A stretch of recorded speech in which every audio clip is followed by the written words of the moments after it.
right now on 5 on Your Side at 10. Drug-laced candy at school. Trying to figure out where the opioids came from. One family speaking out after their kindergartner OD'd. Rittner leaders now responding. Stormy pattern. There are rain chances right into next week, and tonight we're tracking the potential for a few strong storms Saturday. But first tonight, more calls for action from pro-Palestinian protesters. The tense moments that kicked off today's demonstration outside Washington University. We want to thank you for joining us at 10. I'm Brent Solomon. Kelly Jackson is off tonight. Just 90 minutes ago, an hours-long pro-Palestinian protest near Forest Park came to an end. But not before protesters shut down intersections, blocked off ramps near I-64 and Skinker, and an altercation with a driver who tried to drive through the crowd. 5 on Your Side's Robert Townsend was there for it all. He's live now from that scene with a recap. Robert. Hey there, Brent. Right now, all is quiet and back to normal out here in this neighborhood. But let me tell you this, earlier tonight, loud protesters packed the streets. Free, free, free Palestine! The huge crowd of pro-Palestine protesters first marched from Forest Park down Skinker to Forest Park Parkway. They held a variety of signs and chanted "Free Palestine" every step of the way. They immediately shut down the intersection, huddled in a circle, and stopped dozens of drivers. Several frustrated drivers made U-turns and quickly crossed over the median to get out of the traffic jam. One man actually drove through the crowd. Demonstrators rushed to stop him. When he got out of his car, a fight broke out. The guy hopped back into his car and then drove to the opposite side where police stopped him. Protesters then kept marching down Skinker, shutting down every intersection before finally making their way to I-64 and shutting down the east and westbound ramps at Skinker. The demonstrators told us more about their clash with the one driver and their demands. He tried to run people over, and he got out and started like punching and swinging at everyone, and then he hopped back into his car and then tried to run more people over on his way out. It was very terrifying. Were you guys ever violent? No, never. I never. Being violent isn't going to solve anything. More than anything, they're asking for a permanent and total ceasefire. I mean, that's only the right thing to do. I'm proud of every single one of these young people who've come out to exercise the First Amendment right. Police said they did not see any other problems besides that fight. Right now, they have not told us if anybody was actually hurt during that wild brawl. We're live near Forest Park. I'm Robert Townsend, 5 on Your Side. All right, Robert, thank you. Tonight, the Anti-Defamation League is reacting to the ongoing protests nationwide. The group says while many protesters are against the war, it is concerned that some are voicing anti-Israel ideology. We're distinguishing between people who are actively anti-Zionist, who are discriminating against Jews because of their support of Israel, or advocating that somehow the Jewish state does not have a right to exist, versus somebody who wants to be critical of war, Israeli government policy, certain political parties or leaders, which is different. Another pro-Palestinian protest is scheduled for tomorrow afternoon on the SIUE campus. Let's go ahead and get to your weather now. A nice night to enjoy a game at the ballpark. But the Weather First team is already tracking our next round of severe weather. Chief Meteorologist Scott Cano now with a look at the forecast. You know, the potential for severe weather tomorrow is somewhat limited across the area for sure, Brent. It's certainly quiet tonight, but especially between 2 and 7 o'clock. We'll have a chance for a few thunderstorms, a few of the scattered storms, to actually grow strong enough to produce some 60-mile-per-hour wind gusts, or maybe some hail up to the size of nickels and quarters. We're not looking at widespread severe weather tomorrow. Clouds have rolled out this evening. New dense fog advisory was just issued from Mount Vernon down to Perryville and then into southeast Missouri and southern portions of Illinois, but not including St. Louis. There's what's going to happen with our showers and thunderstorms for tomorrow. They'll be falling apart tonight as they push on to the east, and by early tomorrow morning, as they enter mid-Missouri, they're tending to weaken. But as they approach St. Louis with that front during the afternoon, and as we heat up during the afternoon and evening hours from 4 to 5 to 6 to 7, we will see scattered thunderstorms across the area. Again, not expecting widespread severe weather as we head into tomorrow, but a very limited threat for your afternoon. And the storms don't last more than an hour or two. Then more showers will arrive just in time for Sunday evening. It's an unsettled pattern that's going to continue into next week, Brent. All right, Scott, we'll see you in just a bit. New tonight, a local family demanding answers after they say their kindergartner overdosed in class. The student is in the Rittner School District. 5 on your side's Annie Krall joining us in studio. Annie, what is that family telling you? Brent, attorney Ben Tobin represents the 5-year-old and his family. Tobin says his young client was at Marion Elementary School last Friday when he slumped over and passed out. While the boy was revived with Narcan, the family wants to know why this happened in the first place. Trying to figure out where the opioids came from. That's the question attorney Ben Tobin is now working to answer, as his kindergartner client remains groggy from what Tobin says was an opioid overdose.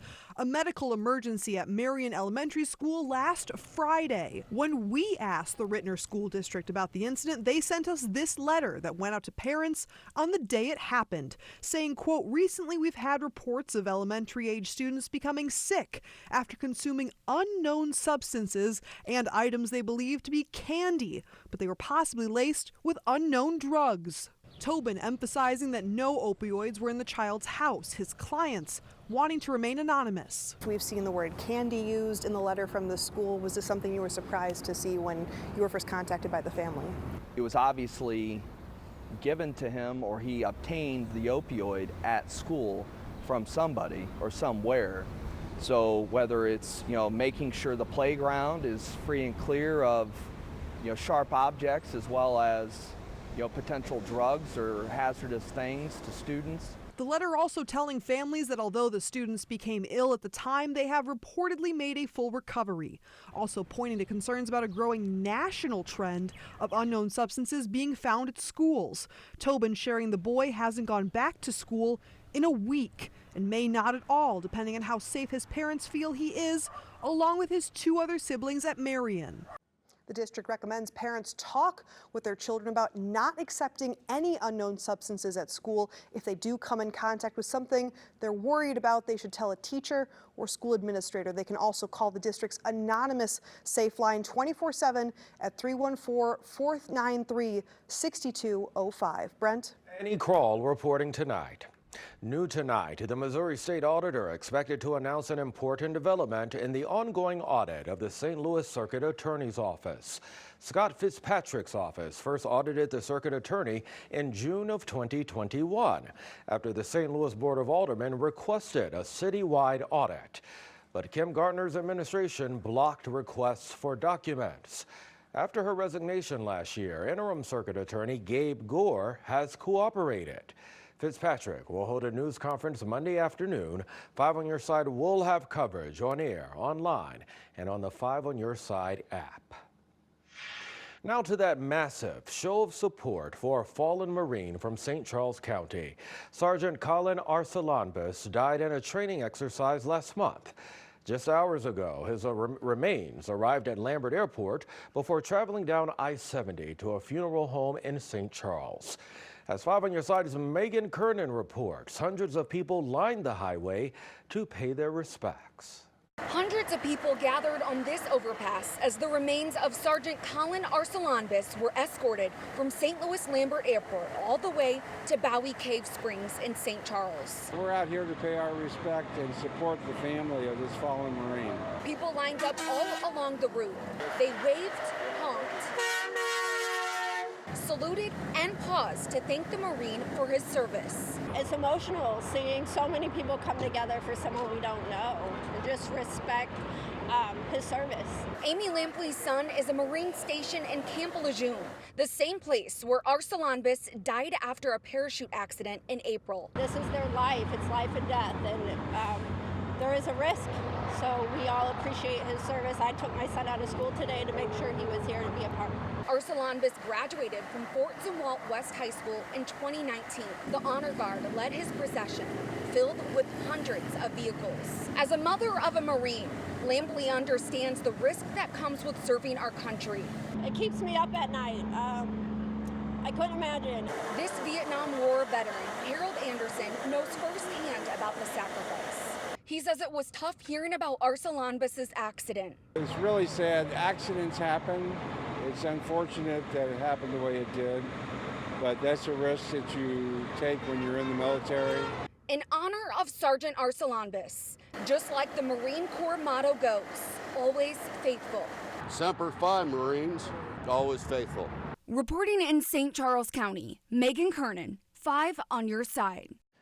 After that procession, the family held a private funeral service and burial. Governor Mike Parson ordered all flags in the state to be flown at half-staff tomorrow. An uncertain future for teachers. A little-known law robbing educators of retirement benefits. What am I supposed to do? I wasn't counting on losing that much. The I-Team on how the law works and what's being done to get teachers their full pension. Shot up in the earth, I don't know, maybe 12, 15 feet. A water main break sending water into the sky and all over the street. Why it's not an easy fix. Storms tonight firing over the plains. Some of that has an impact on our weather for tomorrow. As we head into next week, the big changes coming our way from these systems in the Pacific. We're tracking in just minutes. New tonight, we uncover what many call a hidden crisis, and it's affecting millions. Senior investigative reporter Paula Vassan reveals the truth behind a little-known law that many educators say is causing massive confusion and robbing them of their retirement benefits. Across the country, there are teachers facing an uncertain future, their retirement dreams shattered. I think it's a slap gut punch for teachers. Meet Jeanette Dowling, a retired teacher from Missouri. She dedicated 40 years of her life to shaping young minds. Just ask about her students, and her eyes light up. Oh, it's a calling. Her husband, a Navy veteran, spent his career as a Boeing machinist. When they retired, she says she learned she'd get only a fraction of her husband's Social Security when he passes. What am I supposed to do? I wasn't counting on losing that much. Despite her decades of teaching, Dowling only contributed to a pension for her 10 years while in public schools. She says it left her with about $40,000, money long gone, spent on medical bills and a mortgage. I feel very uneasy. The I-Team discovered Missouri is one of 15 states where educators are impacted by decades-old laws known as the Government Pension Offset and the Windfall Elimination Provision. They affect people who do not pay into Social Security and instead get a pension. In Missouri, it's estimated there are 45,000 people just like Dowling. In Illinois, there are nearly 105,000. Many of them are blindsided. They don't know anything about it. Paul Vandewater with the Washington, D.C. think tank argues it's about fairness. Special adjustments are needed to make sure that you're treated comparably and not better than folks who've been in Social Security their entire lives. Others say it only confuses and penalizes people who do not deserve it. Yeah, it's completely unfair, says Stephanie Salvador with the National Education Association, the nation's largest teachers union. It comes as a shock to many individuals who do not learn about these provisions until they reach retirement age. And it's disproportionately affecting women who are more likely to enter public service careers like teaching. And why is there no awareness about this? A lot of employers don't want to disclose these provisions because they know that this could discourage people from entering these professions. Now, new federally proposed legislation is aiming to make a change. If passed, Salvador says the Social Security Fairness Act would allow Dowling to collect her full retirement benefits. This is where we're going to be. But for now, she's watching every penny. Social Security was like a safety net, and it made you feel safe. And I didn't think they could just do this. As the debate over Social Security reform continues, the voices of retired educators grow louder, demanding justice in their golden years. Others argue repealing the law would give certain public service workers, like teachers, an unfair advantage. For the I-Team, Paula Basan, 5 on your side. Thank you, Paula. If you have a tip from her, she would love to hear from you. Leave a voice message at 314-444-5231 or email her directly at pbasan@ksdk.com. All calls and correspondence will be kept confidential. Well, right now, St. Louisans planning to celebrate Cinco de Mayo can get a free Lyft ride home. They are being provided by Breakthrough Beverage, Missouri, and Proximo Spirits. They're offered through Safe Home after every occasion. That program encourages people to plan a ride home before you go out. All you have to do is download the Lyft app and enter the code BBGMO Cinco24 to book your ride home. Now to this morning's big mess in North St. Louis. A 36-inch water main broke early this morning, sending water into the sky at Penrose Street and Blair Avenue. Water then flowed downhill and spread out about a block in all directions. Crews tell 5 on your side it's not an easy fix. Shutting the water off is not as easy as just flipping a switch. It's a large main with a number of other large mains tied to it, and the larger valves you have to back shut to take pressure off of them to be able to shut them and get a good complete shut. Once we have it isolated, we can start excavating and determine what the problem is. Water officials say the pipes in St. Louis are old and this can happen. No timeline tonight on when it will be repaired. So much going on this weekend. Cinco de Mayo and Derby watch parties. It's time for your weather first forecast. You might need an umbrella, Scott. You know, just for brief periods of time this weekend. Most of the weekend is going to be dry. And just within the last hour, we have a new dense fog advisory as the skies have been clearing out south and east of St. Louis. We still have that residual moisture around. And so southeast Missouri, southern portions of Illinois, looking at the potential for some localized dense fog. Not so much so in the metro area. We're down to 69 right now. The dew point 61, and we managed to get up to 76. That 0.3 of an inch of rain was on top of about 0.7 of an inch yesterday. So a little more than an inch in a lot of places last night and early this morning. From Nashville, Illinois to Mount Vernon along Interstate 64. That's where we have our dense fog advisory. Also stretching from Aruma to Randolph into Randolph County and then down to Perryville, St. Genevieve, over to Farmington, then down to Lesterville and Centerville. Probably a little foggy tomorrow morning down at Johnson Shut-ins and Elephant Rocks. Here's what's happening out to our west. These are the storms that are going to impact us for tomorrow, but there's a bigger pattern change coming. Out here in the Pacific, the lead storm system's pushing into the Pacific Northwest now. That starts to change our pattern as we go into Monday and into Tuesday, and that energy that's coming through the Aleutian Islands up there in Alaska, that will get here as we head into Tuesday and Wednesday. May give us some stronger storms. As far as your Saturday goes, most of the day is dry. A foggy start perhaps south and east of St. Louis. Metro area will look for that chance of thunderstorms to increase as we head towards 5, 6, 7 o'clock. You see how scattered they're expected to be. They're also expected to have a limited intensity. So yes, there's a chance we'll have a severe thunderstorm or two tomorrow out of that little batch of showers and storms, but most of them won't be. We're back into the lower 80s for highs, and our weather alert time really is from about 2 o'clock west of St. Louis until about 7 o'clock. Then after that, things fade. As we go into Sunday, much of the day is dry. Later Sunday, we'll be watching the moisture on the increase from the south and southwest. That'll increase our chances for showers and maybe some thunderstorms. But again, looking pretty good for the Valley of Flowers Grand Parade in Florissant. The 5+ bus will be out. Temperatures in the lower 70s for highs as we push into your Sunday afternoon. That's pretty comfortable with a mostly cloudy sky. Could be, 90 degrees early May. It's happened. Not this weekend. 81 tomorrow. The chance for a shower or thunderstorm mainly in St. Louis between 4 and 7 o'clock in the evening. Most of Sunday's quiet. Monday, Tuesday, Wednesday, storm chances increasing. Tuesday and Wednesday, we'll turn our attention to the potential of some stronger storms. Some severe storms could be headed our way. All right. Thank you much, my friend. We've got Corey standing by with sports. Well, the Cardinals had some old friends in town and an ace on the mound tonight. And wait until you hear what Sonny Gray did in the middle of his start to get back on track. Trust me, you're not going to forget it. Sports is up next. This 5 on Your Side Sports Report is sponsored by Telly Tire and Auto Centers, driving your way since 1942. Not to be Captain Obvious, but the Cardinals' offense has been underwhelming this year, to say the least. They're last in baseball in home runs, behind even the 6-25 White Sox, who are in town this weekend. However, while the offense has struggled, the pitching staff has been able to keep things above water. Sonny Gray is on the mound, and you feel pretty darn good about your chances when that's the case, no matter the state of the offense. Look at who's in the crowd tonight. Hey, Tony La Russa. Guards offense has been struggling, but they didn't need a whole lot tonight. Nolan Arenado had 2 doubles. The first one scored 2. Nice moment in the second inning. Welcome back, Paul DeYoung. I know that ovation had to mean a lot for the former Cardinal shortstop.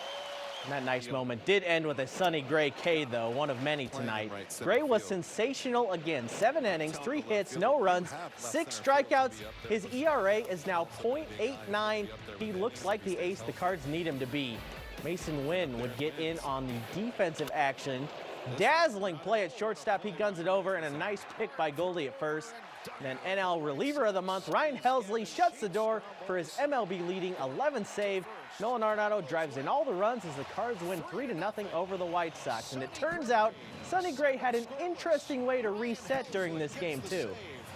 I've done this before, but I just came in here after the third, took all my clothes off, and got redressed with new cleats, socks, underwear, pants, belt, jersey, hat, and just kind of was like, all right, you're a new guy, start over here. So that's kind of how I reset it today. Are you hoping for some long at-bats for the offense when you're in here doing that? Just kind of 1,000 pitches off? So JoJo was over there, and I was just like, just give me one runner out. Just give me a base runner here.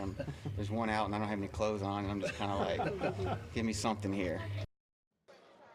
High school baseball, East St. Louis and Cahokia matching up over at Grizzly Stadium. Strong pitching to start. Comanches get the strikeout in first. Flyers can do that too. Sean Cobbs with the K. East St. Louis offense would break out. Watch this play carefully. Blistered to third. Cahokia can't make the play, and Nigel Davis just gonna fly right home. Flyers win 17-3. It's back to Dome Sweet Dome for the Battlehawks tomorrow. They'll welcome Houston to town. The Battlehawks are going for their 5th victory in a row as we go over the halfway point in the UFL season. St. Louis has the most explosive offense in the UFL halfway through the season, leading the league in points scored. That's thanks in part to their outstanding receiver group led by Hakeem Butler, who leads the league in receiving yards. Butler and Marcel Aitman are tied for the league lead with 3 receiving touchdowns, and Darius Shepard leads the league in all-purpose yards. Yeah, it's a stacked receiver room for St. Louis. I mean, I feel like we have the best receiving core that I've ever been around, truthfully. And I mean, we don't talk about it, but it happens, and we can tell during the game. So I'm always pushing for whoever's hot. Let's just be the hot hand. This 5 on Your Side St. Louis City SC coverage is sponsored by Together Credit Union. City SC faces a Houston team as well tomorrow. They are on the road against the Dynamo. Believe it or not, City has the fewest losses in the Western Conference, just 1. They also have not won a game on the road yet. City is familiar with Houston, already facing them twice in the Champions Cup this season. Here's Coach on the matchup. It's going to be decided in key moments, crucial moments, this game. So yeah, the less we give away, the better chance we'll have, especially playing away from home. So yeah, we have to focus on ourselves and make sure we put ourselves in the best chance or condition to win the game. And be sure to join us Sunday night for Sports Plus. Frank Cusimano has the incredible story of Incarnate Word basketball coach Dan Rolfus. Coach had a heart attack the night before his team played for a state championship game on the court, and now he is working his way back. That's Sunday night at 10:30 on Sports Plus. And Sonny Gray, if he's going to keep pitching like this, just do a wardrobe change every game, whatever works. Yeah, I was going to say, if that does it, if that gives you that new man attitude. Yeah, whatever you got to do. Why not? Corey, thank you. We've got much more still ahead. It's called the biggest horse racing day in America. We're getting you ready, folks, for the fastest 2 minutes in sports. Next. Get ready for the fastest 2 minutes in sports. The 150th running of the Kentucky Derby is tomorrow at Churchill Downs in Louisville. Fierceness is the favorite to win. Coverage of the Derby starts at 1:30 p.m. right here on 5 on Your Side. Folks, that's all of our time for 5 on Your Side at 10. The Tonight Show, starring Jimmy Fallon, is next. Start your day with Today in St. Louis beginning at 6 in the morning. Have a great night.